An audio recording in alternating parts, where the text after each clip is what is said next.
Ngayon, nagsisisihan sila eh. Kung nakapanood ka po ng ilan sa mga hearing, parang merong mga double items, may mga sinasabing ano to, may insertion dito, merong mga proyekto magkakaibang lugar, pare-pareho ng amount.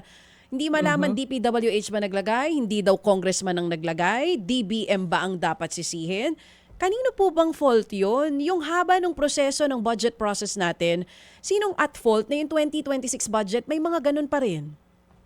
Alam niyo, yan yung binabanggit ko, no, DJ Chacha. Kasi yun na nga eh, nagsimula tayo dapat dun sa plano. Ano ba yung magiging contribution ng mga infrastructure projects na to? Kailangan ba talaga natin sila? May feasibility study ba talaga sila? Handa ba silang ma-implement to immediately? Nandun po yun sa ating development plan at yung sinasabi kong public infrastructure plan.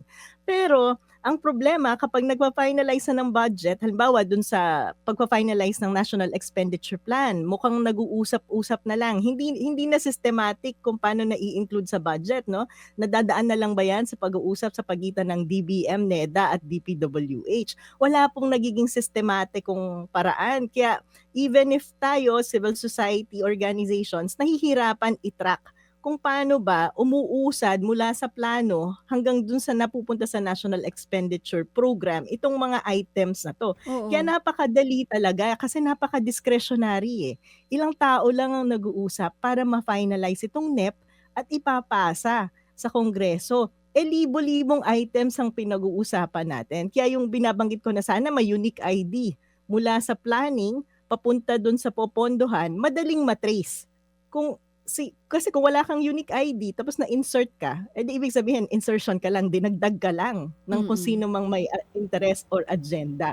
Kasi Mm-mm. wala pong ganung mechanism ngayon at syempre alam niyo naman kapag kakaunti lang ang nag-uusap, mas lalong nagkakaroon ng matinding discretion at yan ang pinagsisimula ng korupsyon. Pero yun nga po, itong nangyayari sa House of Representatives natin, yung paghihimay ng DPWH budget, kung nakikita po nila na may double entry, bakit pare-parehas ang amount sa isang lugar, ibig sabihin, at yung iba-iba china-chop-chop eh. Tiningnan ko na yan eh, kasi may isang proyekto, yung tulay sa Malabog sa Bicol, flyover, 2 kontrata na yung nai-award dyan. Isa ay sa Alpha and Omega ng mga Diskaya, yung isa ay kay Ko, no?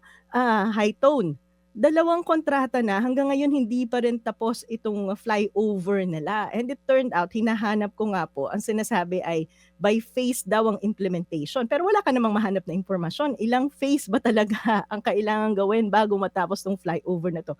Ganyan po yung nangyayari sa mga iba't ibang infrastructure projects. Sina-chop-chop ng mga maliliit na amount, Mm-mm. tapos iba-ibang contractor ang nag-i-implement. Hindi mo maintindihan bakit kailangang i-chop-chop ng maliliit. Hindi po ba yun yung pagtatakahan natin? Mga kapatid, brothers and sisters, saan ka pa? Dito na tayo sa totoo. Dito na tayo sa True FM. Mga kapatid, mag-subscribe and follow po kayo sa social media accounts ng True Network PH. Yan po kami, hanapin nyo lang True Network PH, Facebook, Instagram, YouTube, TikTok, and podcast.